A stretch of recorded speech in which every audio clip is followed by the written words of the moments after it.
فرعون ساری عمر اولاد پیدا کیوں نہ کر سکا؟ فرعون اپنی بیوی حضرت آسیہ سے پہلی رات صحبت پر قادر نہ ہوا۔ ہر رات جب فرعون اپنی بیوی آسیہ کے پاس جاتا تو حضرت جبرائیل ان دونوں کے درمیان ایک نورانی پردہ حائل کر دیتے، جس وجہ سے فرعون پر ایک نیند کا غلبہ آ جاتا۔ ایک رات فرعون نے جبرائیل علیہ السلام کو بسم اللہ الرحمن الرحیم، رسول محترم حضرت محمد صلی اللہ علیہ وآلہ وسلم نے ایک دفعہ زمین پر 4 لکیریں کھینچی اور پاس بیٹھے صحابہ سے پوچھا، کوئی جانتا ہے کہ یہ کیا ہے؟ صحابہ نے عرض کی، اللہ اور اس کا رسول بہتر جانتے ہیں۔ تو رسول اللہ صلی اللہ علیہ وآلہ وسلم نے فرمایا، جنتی عورتوں میں سے سب سے افضل 4 عورتیں ہیں۔ نمبر 1، حضرت خدیجہ بنت خویلد، فاطمہ بنت محمد، فرعون کی بیوی آسیہ اور عیسیٰ کی والدہ مریم بنت عمران۔ ناظرین گرامی، آج کی ویڈیو انہی 4 اہم خواتین میں سے ایک یعنی حضرت آسیہ زوجہ فرعون کے بارے میں ہے۔ ایسی بابرکت خاتون کے جن کا ذکر قرآن میں اللہ پاک نے یوں بیان فرمایا ہے، اور اللہ نے ان لوگوں کے لیے جو ایمان لائے ہیں زوجہ فرعون کی مثال بیان فرمائی ہے۔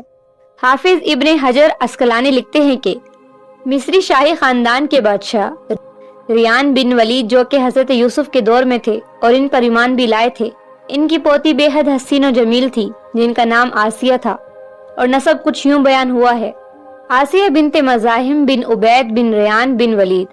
جب رمیز شاہ مصر بنا تو اس نے تخت سنبھالتے ہی لوگوں کو عیش و عشرت میں ڈال دیا۔ اس نے یہ فرمان جاری کیا کہ آج سے سارے اسرائیلی قبطیوں کے غلام ہوں گے۔ چنانچہ اسرائیلی غلاموں کی لسٹیں بنا کر ہر ایک گھر میں ان کو نوکر رکھ دیا گیا۔ فرعون مصری لڑکیوں کا بے حد شوقین تھا۔ اس کے تخت شاہی پر بیٹھتے ہی اسرائیلیوں نے اپنی لڑکیوں کو گھروں سے باہر نکلنے پر پابندی عائد کر دی۔ فرعون نے بھی حضرت آسیہ علیہ السلام کے حسن کے چرچے سن رکھے تھے۔ ایک دن فرعون نے حضرت آسیہ کے سارے خاندان کو دعوت پر مدعو کیا اور وہیں ان پر ان کے والد سے حضرت آسیہ کا رشتہ مانگا۔ حضرت آسیہ کے والد نے انکار کیا تو اس نے دھمکی دی کہ تم سمیت تمہارے سارے خاندان کو اس محل سے باہر نہیں جانے دیا جائے گا، سب یہیں پر قتل کر دیے جاؤ گے اور تمہاری اولادیں بھی اسرائیلیوں کی طرح غلام بنا لی جائیں گی۔ یعنی بادشاہت کے زور پر حضرت آسیہ اور فرعون مصر کی شادی ہوئی۔ حضرت آسیہ تو شادی سے پہلے ہی فرعون کے ظلم و ستم کی داستانیں سن چکی تھی اور دل میں فرعون کے لیے نفرت بھر چکی تھی، لیکن اس شادی میں اللہ پاک کی رضا شامل تھی، کیونکہ اللہ کے پیغمبر حضرت موسیٰ علیہ السلام کو فرعون کے محل میں حضرت آسیہ کے ہاں ہی پرورش پانی تھی۔ حضرت آسیہ چونکہ حضرت یوسف علیہ السلام کی شریعت پر عمل پیرا تھی اور ایک خدا کو ماننے والی تھی۔ شادی کی پہلی رات جب فرعون کمرے میں داخل ہوا تو دیکھا کہ اس کی بیوی آسیہ اللہ کی عبادت میں کھڑی ہیں۔ ناظرین گرامی، یہاں یہ بات بتاتے چلے کہ حضرت آسیہ سے شادی کرنے تک فرعون نے خدائی کا دعویٰ نہیں کیا تھا۔ چونکہ فرعون حضرت آسیہ کی محبت میں گرفتار تھا تو وہ پہلی ہی رات سے حضرت آسیہ کے ناز و نخرے برداشت کرنے لگا۔ اس نے حضرت آسیہ کی عبادت میں مداخلت نہ کی اور انتظار کرتے کرتے سو گیا۔ اس طرح اللہ پاک نے حضرت آسیہ کو فرعون کی صحبت سے محفوظ رکھا اور وہ آپ پر قادر نہ ہوا۔ بعض روایات تو اس طرح ملتی ہیں کہ جب بھی فرعون حضرت آسیہ کی خلوت گاہ میں داخل ہوتا تو حضرت جبرائیل فرعون اور حضرت آسیہ کے درمیان پردہ حائل فرما دیتے، جس سے وہ ساری رات پرسکون سویا رہتا۔ کچھ کتابوں میں لکھا ہے کہ اللہ نے فرعون کو نامرد کر دیا تھا، جس وجہ سے وہ حضرت آسیہ سے صحبت ہی نہ کر سکا۔ ان سب کے باوجود فرعون اپنی بیوی حضرت آسیہ سے بے پناہ محبت کرتا تھا۔ بعض روایات میں فرعون کی ایک بیٹی کا ذکر بھی ملتا ہے، تو آپ کو بتاتے چلیں کہ وہ لڑکی انہوں نے کسی سے لے کر پالی تھی۔ فرعون کا حضرت آسیہ سے پیار ہی تھا کہ جب حضرت موسیٰ علیہ السلام ایک صندوق میں ملے تو حضرت آسیہ کے کہنے پر اس نے حضرت موسیٰ کو اپنے گھر میں جگہ دے دی۔ حضرت آسیہ کی چونکہ کوئی اولاد ہی نہ تھی، اس لیے آپ نے حضرت موسیٰ علیہ السلام کو اپنا بیٹا بنا لیا اور فرعون سے کہنے لگی، یہ بچہ میری اور تیری آنکھوں کی ٹھنڈک ہے، اسے قتل نہ کرو۔ جیسے جیسے حضرت موسیٰ پرورش پاتے رہے تو حضرت آسیہ آپ کے معجزات دیکھ دیکھ کر حیران ہوتی رہیں اور دل میں یہ جان لیا کہ یہ بچہ کوئی عام نہیں۔ ان کی توقعات کے عین مطابق جب حضرت موسیٰ نے نبوت کا اعلان فرمایا تو حضرت آسیہ ان پر ایمان لے آئیں، لیکن اپنا ایمان لانا محل والوں سے چھپا رکھا۔ ان کے ایمان لانے کا واقعہ کچھ اس طرح ہے کہ ایک دن فرعون کے دربار میں ایک باندی کو لایا گیا۔ وہ حضرت موسیٰ پر ایمان لے آئی تھی۔ فرعون نے اس باندی کے تینوں بچوں کو اس کے سامنے ابلتے ہوئے تیل میں ڈالنے کا حکم دیا اور ساتھ ہی اس باندی سے کہا، اب بھی وقت ہے، مجھے اپنا خدا بنا لے۔ لیکن اس باندی کا ایمان بہت پختہ تھا۔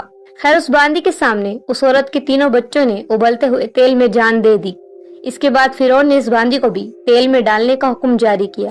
حضرت آسیہ علیہ السلام نے یہ دیکھا کہ اس عورت اور بچوں کی روح ایک نورانی جھرمٹ میں آسمان پر لے جائی گئی، تو انہیں یقین ہو گیا کہ حضرت موسیٰ علیہ السلام اللہ کے سچے پیغمبر ہیں اور ان کا دین بھی سچا ہے۔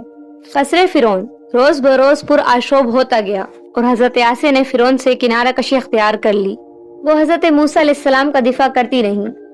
حضرت موسیٰ علیہ السلام کے چاہنے والے فرعون کے سپاہیوں کے ہاتھوں ظلم و ستم کی بھیٹ چڑھنے لگی اور انہیں بے دردی کے ساتھ قتل کیا جانے لگا، یہاں تک کہ فرعون نے حضرت موسیٰ پر ایمان لانے والے ایک شخص سے، جسے قرآن کریم نے مومن آل فرعون کے نام سے یاد کیا ہے، بڑی ہی بے دردی سے قتل کیا، جس کے بعد حضرت آسیہ کے صبر کا پیمانہ چھلک اٹھا اور کھلم کھلا فرعون کی مخالفت کرنے لگی۔